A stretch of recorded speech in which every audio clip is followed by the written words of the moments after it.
বিসমিল্লাহির রহমানির রহিম। শুনছেন কিয়াম কোরআনিক মেসেজ ইউটিউব চ্যানেল। দেশে এবং প্রবাসে যে যেখানে আছেন সালাম জানাচ্ছি। আসসালামু আলাইকুম। আজকের ভিডিওর প্রসঙ্গ, এক ভাই প্রশ্নের জবাব দিচ্ছি। ভাই ইতিকাফ সম্পর্কে জানতে চাইছেন। আমি তুলনামূলক আলোচনা করছি এবং কোরআন ভিত্তিক আলোচনা করছি। তুলনামূলক আলোচনা কি, অর্থাৎ মোল্লারা আমাদেরকে কি বুঝাচ্ছেন আর কোরআন কি বলছেন, এটাই তুলনামূলক আলোচনা। এই ভিডিওর উদ্দেশ্য হলো যে আপনারা একটু চিন্তা গবেষণা করবেন যে কোরআন কি বলছেন, মোল্লাদের দ্বারা আমরা কি শুনছি, এটাই আমার উদ্দেশ্য। কে মানবেন কে মানবেন না সেটা সম্পূর্ণটা আপনাদের উপর নির্ভর করবে। কারণ ইসলাম মানার ক্ষেত্রে জোর জবরদস্তি নেই। আল্লাহ নবীকে বলছেন তুমি ডিক্টেটর নও যে জোর করে ইসলামের পথে আনবে। এটা সম্পূর্ণটাই আল্লাহর হেদায়েতের উপর নির্ভর করবে। এবার আসুন, ইতিকাফ আরবি শব্দ আকাফা শব্দ থেকে ইতিকাফ এসেছে। আকিফুন সেই শব্দটা আপনারা পাবেন সূরা আম্বিয়ার 52 নম্বর আয়াতে। এখানে সালামুন আলা ইব্রাহিম, যারা মূর্তি পূজা করতো তাদের উদ্দেশ্যে বলছে যে তোমরা যে এই মূর্তি পূজার সাথে লেগে আছো, মানে ইতিকাফ শব্দের অর্থ হলো লেগে থাকা, সংযুক্ত থাকা। এই যে তোমরা লেগে আছো, সেটা তো তোমাদের উপাসনা, উপাসনা করতে হবে সৃষ্টিকর্তার প্রতি। এখানে সুস্পষ্ট বুঝতে পারবেন যে লেগে থাকা, সংযুক্ত থাকা অর্থ ইতিকাফ। বাবারা, এই ইতিকাফ মসজিদে কতক্ষণ থাকতে হবে এটার কোনো নির্দিষ্ট আল্লাহ করেনি। যেটা মোল্লারা এখন বলছেন যে রমাদানের শেষ 10 দিন ইতিকাফে বসতে হবে, এই ধরনের কোনো নির্দেশনা নেই কোরআনে। এবার আসুন আমি বলছি বিস্তারিত যে সূরা বাকারার 187 নম্বর আয়াতে আল্লাহ এখানে বলছেন যতক্ষণ পর্যন্ত তোমরা ইতিকাফ রত অবস্থায় থাকো মসজিদে, ততক্ষণ তোমার স্ত্রীদের স্পর্শ করবে না। এটা হলো সাধারণ নির্দেশনা। মসজিদের ইজ্জত, এটা উপাসনালয়। এখানে স্ত্রীদের সাথে গমন করা যাবে না, এই নির্দেশনা দিয়েছে। এটা ইতিকাফের কোনো নির্দেশনা নাই, যেটা প্রচলিত মোল্লারা যে ইতিকাফের কথা বলছেন। এবার আসুন সূরা বাকারার 125 নম্বর আয়াতে। এখানে আল্লাহ বলছেন যে সালামুন আলা ইব্রাহিম এবং ইসমাইলকে, যে তোমরা কাবা গৃহকে পবিত্র রাখো। এই পবিত্র অর্থে এখানে বোঝানো হয়েছে যে আল্লাহর হুকুম বিধান যেন এই কাবা ঘরে থাকে। অর্থাৎ আল্লাহর হুকুম বিধান যেখানে থাকবে সেখানে হলো পবিত্র, আর যেখানে থাকবে না সেটা অপবিত্র। যেমন যেখানে মূর্তি পূজা করা হয় এটা অপবিত্র, যেখানে আল্লাহর জিকির করা হয়, আল্লাহর হুকুম বিধান মানা হয়, সেটা হলো পবিত্র। সেই পবিত্র ক্ষেত্রে বোঝানো হয়েছে। এখানে বলা হয়েছে যে যারা দূর দূরান্ত থেকে আসবে, রুকু করবে, সেজদা করবে এবং অবস্থান করবে মসজিদে, তাদের জন্য পবিত্র রাখো। এখানে যে অবস্থান, এটা ইতিকাফ নয়, এটা হজের নির্দেশনা। হজে ওই কাবা ঘরে যারা যাবে হজ করতে, ওইখানে অবস্থান করবে, সে নির্দেশনা দিয়েছেন। এবং এটা বলেছেন যে ওই কাবা ঘরে বা মসজিদে যে যেখানেই থাকো, যে কোনো মসজিদে থাকো, নারীদের থেকে দূরে থাকতে হবে, অর্থাৎ তোমার স্ত্রীদের থেকে দূরে থাকতে হবে, এই নির্দেশনা দিয়েছেন। এটা তো ইতিকাফের নির্দেশনা নয়। কোরআনের আর কোন আয়াতে যে রমাদান মাসের শেষ 10 দিন ইতিকাফ বসতে হবে, এবং এই ইতিকাফের কথা আমাদের মোল্লারা বলছেন যে সমাজে যদি একজন মহল্লা মসজিদে বসে, তাহলে ওই মহল্লার দায়িত্ব শেষ হয়ে গেল, দায় মুক্ত হলো আল্লাহর কাছে। অথচ কোরআন বলছেন যে আমরা এই দুনিয়াতে পরীক্ষা দিচ্ছি, নামাজ, রোজা, হজ, যাকাত, আল্লাহর যে নির্দেশনা, এগুলি সব আল্লাহর পরীক্ষা। আল্লাহ আমাদেরকে পরীক্ষা নিচ্ছেন, তো যার যার পরীক্ষা তার দিতে হবে। এবার আসুন, যে একজন মসজিদে ইতিকাফ বসবে, মহল্লাবাসী সবার দায়মুক্ত হয়ে যাবে, এই ধরনের নির্দেশনা আল্লাহ দেন। তার মানে এখান থেকে সুস্পষ্ট বুঝতে পারবেন যে ইতিকাফের কোন নির্দেশনা আল্লাহ দেয়। বা বোনেরা, আপনারা যারা শুনছেন, এই নারীদের ক্ষেত্রে আবার ইতিকাফের কথা বলছেন যে ঘরের ভিতরে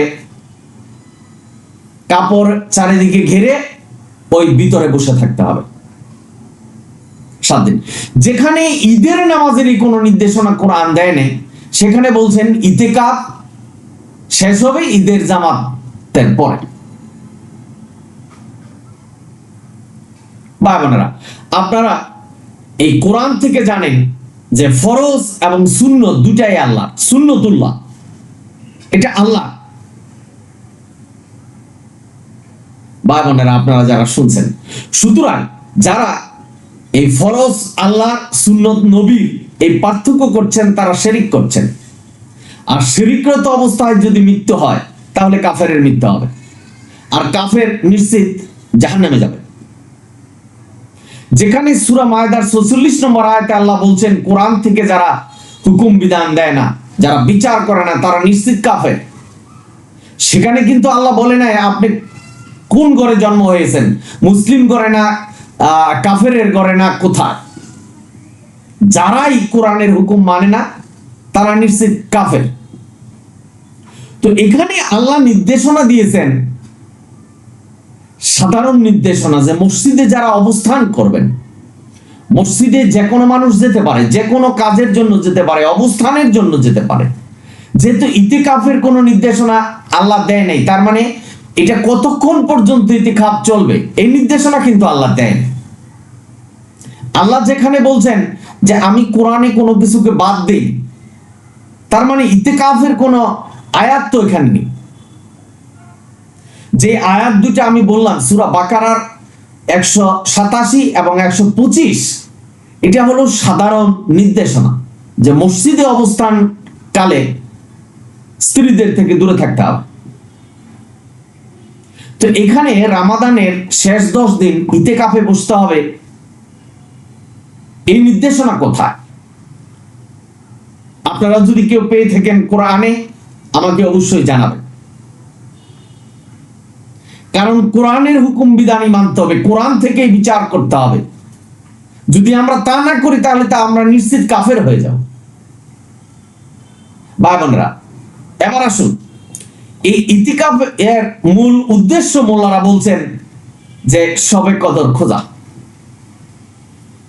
ভাই বোনেরা, আপনারা যারা শুনছেন, শবে কদর আমাদের খুঁজতে হবে কেন? আল্লাহ আমাদের কাছে কোরআন পাঠিয়েছেন রহমত, শান্তি এবং কল্যাণ হিসাবে। তো ইতিকাফ যদি আমাদের এতটাই মূল্যবান হয়, একেবারে গুনাহ সবকিছু মাফ হয়ে যাচ্ছে এই ইতিকাফ করলে, আমরা একেবারে শিশু হয়ে বাড়ি ফিরব, এরকম যদি হয়ে থাকে, তাহলে এটা তো মানুষের কল্যাণ। এটা আল্লাহ কোরআনে আমাদের জানাই নেই কেন? আল্লাহ তো এমন কোন নির্দেশনা দেয় নেই যে তোমাদেরকে অনেক কিছু আমি জানাইনি, এরকম কি নির্দেশনা দিয়েছে কোরআনে? অথচ আল্লাহ কোরআনকে বলছেন তোমাদের দিনের জন্য কোরআন পূর্ণাঙ্গ, তোমাদের দিনকে পূর্ণাঙ্গ করা হয়েছে কোরআনের মাধ্যমে, সূরা মায়দা। তাহলে আল্লাহ তো এখানে বলেনি যে আমি কিন্তু অনেক ব্যাপার গোপন রেখেছি, বলছে কোন আয়াতে বলছেন? তাহলে এই ইতিকাফ এমন একটা গুরুত্বপূর্ণ বিষয়, আমাদের জন্য কল্যাণ, শান্তি এবং আমাদের সব গুনাহ মাফ হয়ে যাচ্ছে, তাহলে আল্লাহ এটা নির্দেশনা দেয়নি কেন? প্রশ্ন আপনাদের কাছে। আল্লাহ তো কোন আয়াতে নির্দেশনা দেয়নি যে রমাদানের শেষ 10 দিন আমাদের বেজর রাত্রগুলি শবে কদর খুঁজতে হবে। আল্লাহ যদি এটা কল্যাণ, রহমত আমাদের জন্য রাখতেন, তাহলে আমাদের জানিয়ে দিতেন। এবং মোল্লারা বলছেন যে খুব সম্ভাব্য, অর্থাৎ আনুমান ভিত্তিতে 27শে রমাদান হলো শবে কদর। আল্লাহ এখানে কোরআনে বলছেন কুতিলাল খাররাসুন, যারা অনুমান ভিত্তিক ইবাদত করে তাদের ধ্বংস। আমি শবে কদর সম্পর্কে আপনাদের ভিডিও দেব। তাহলে এই যে ইতেকাফ, মোল্লারা যে বলছেন যে রমাদানের 10 দিন ইতেকাফে বসতে হবে, মসজিদে অবস্থান করতে হবে, সেই নির্দেশনাটা আল্লাহ কোরআনে কোন জায়গায় দিয়েছে? এবং আমাদের মোল্লারা বলছেন এটা সুন্নাত এবং সুন্নতে মুআক্কাদা। এই যে সুন্নতে মুআক্কাদা, ওয়াজিব, মুবাহ, এগুলি কি কোরআনে আছে? কোন আয়াতে আছে? আমরা যদি এগুলি অনুসরণ করি তাহলে সূরা মুমিনুন 34 নম্বর আয়াতের অস্বীকারী হব। কি কারণে? কারণ আল্লাহ বলছেন কোন মানুষের আনুগত্য করা যাবে না। তাহলে আল্লাহ এখানে নির্দেশনা দেয়নি, তো এই নির্দেশনাটা কোথা থেকে আসলো? নিশ্চিত হাদিস থেকে, অর্থাৎ মানব রচিত হাদিস থেকে, যেটা নির্দেশনা আল্লাহ আমাদের দেয় নাই যে মানব রচিত কোন হাদিস মানতে হবে। সালামুন আলা মুহাম্মদ কে আল্লাহ হুকুম দিয়েছেন যে তোমার কাছে যা ওহী করা হয়েছে সেটাই তুমি অনুসরণ করো এবং তোমার কওমের কাছে প্রচার করো। আমি ব্যাখ্যা করে কোরআন তোমার কাছে পাঠিয়েছি। ভাই বোনেরা, আপনারা যারা শুনছেন, এখন হাদিসের বরাত দিয়ে আমাদের মোল্লারা বলছেন যে রমাদানের 10 দিন ইতিকাফ করতে হবে, ঈদের জামাত পরে বাড়ি ফিরতে হবে। তো ঈদের জামাতের নির্দেশনাই তো কোরআন আমাদের দেয়। এবং যেখানে বলছেন যে একজন শিশু অবস্থায় বাড়ি ফিরবে, নিষ্পাপ হয়ে বাড়ি ফিরবে, এই নির্দেশনা কোরআন কোথায় দিয়েছেন? ভাই বোনেরা, আপনারা যারা শুনছেন, সুতরাং অনুমান ভিত্তিক কোরআনে যার সনদ নেই, যার দলিল নেই, এটা আমরা অনুসরণ করছি। কতটা ভয়াবহ অবস্থায় আমরা পতিত হব একটু কল্পনা করছেন? চোখ দুটো একটু বুঝে কল্পনা করুন। কে মানবেন কে মানবেন না সেটা সম্পূর্ণটা আপনাদের ব্যাপার। এবার আপনাদের মনে প্রশ্ন জাগতে পারে, তা মসজিদে থাকা কি সম্ভব না? বা মসজিদে কি আমরা যাব না? অবশ্যই যাবেন। আপনি 10 দিন থাকুন মসজিদে, 1 বছর থাকুন বা 1 মাস থাকুন, কোনো সমস্যা নেই। মসজিদে দুনিয়ার এই পাপ কার্য থেকে আপনি মসজিদে পড়ে থাকবেন, আল্লাহর জিকির করবেন, এটা তো ভালো কাজ। কিন্তু এই ইতিকাফ, এটা করতে হবে, এটা আল্লাহর হুকুম, এটা সুন্নাত, যেখানে ফরজ এবং সুন্নাত দুটাই আল্লাহ। এটা যদি বলেন আল্লাহ গুনাহ মাফ করে দিবেন, নিশ্চিত আপনি একেবারে গুনাহ মাফ অবস্থায় বাড়ি ফিরবেন, এই যে নিশ্চিত নির্দেশনা, এই নির্দেশনা কে দিয়েছে? আশা করি আমার কথাটা বুঝতে পারছেন। এই নির্দেশনা তো নেই। ভাই বোনেরা, আপনারা যারা শুনছেন, সুতরাং এই ইতিকাফ করতে হবে এই রমাদানের শেষ 10 দিনের, এবং মহল্লাবাসী একজন করলেও মহল্লাবাসী দায় মুক্ত হয়ে যাবেন, এই ধরনের নির্দেশনা তো কোরআন দেয়। যেখানে সূরা কাফের 27 নম্বর আয়াতে আল্লাহ বলছেন একটা অক্ষর পরিবর্তন করা যাবে না কোরআনের, তাহলে আল্লাহর হুকুমের পরিবর্তন কিভাবে করলেন? আপনারা এই সূরা বাকারার 187 আর সূরা বাকারার 125 নম্বর আয়াতটা পড়বেন, তাহলেই বুঝতে পারবেন। কারণ আমি বলছি মোল্লাদের নয়, আল্লাহকেই মানতে হবে। আল্লাহ মানে কোরআনকে মানতে হবে। কোরআনে কি বলছেন সেটাই। এখানে এই যে আয়াত দুটি, এটা কি ইতিকাফের নির্দেশনা দিয়েছে কিনা আপনারা একটু গবেষণা করবেন। কোরআনে যেখানে ইতিকাফের বর্ণনা করেনি, এখানে বলছেন যে আকিফুন, যারা সংযুক্ত থাকে, যারা মসজিদে থাকবে, যারা মসজিদে অবস্থান করবে, হজের জন্য যারা মসজিদে অবস্থান করবে, তাদের স্ত্রী থেকে দূরে থাকতে হবে। ভাই বোনেরা, আপনারা যারা শুনছেন, কারণ এটা মসজিদের সম্মানার্থে আল্লাহ এই হুকুম নির্দেশনা দিয়েছেন। এখন মোল্লারা যদি এখানে এই আকিফুন শব্দটা ইতিকাফ হিসাবে গণ্য করেন, তাহলে কোরআনের পরিবর্তন করা হলো। কোরআনের এক অক্ষর পরিবর্তন করলে আপনাকে জাহান্নামে যেতে হবে, তার একটা নিয়ম, একটা নির্দেশনা যদি পরিবর্তন করে ফেলে যারা করছেন আর যারা মানছেন তাদের অবস্থা কি হবে একটু চিন্তা করেছেন? আমি আপনাদের কাছে প্রশ্ন করলাম, যদি ইতিকাফের কোন আয়াত আপনারা পান অবশ্যই আমাকে জানাবেন, এবং সুস্পষ্ট কোন আয়াত যে ইতিকাফ করতে হবে।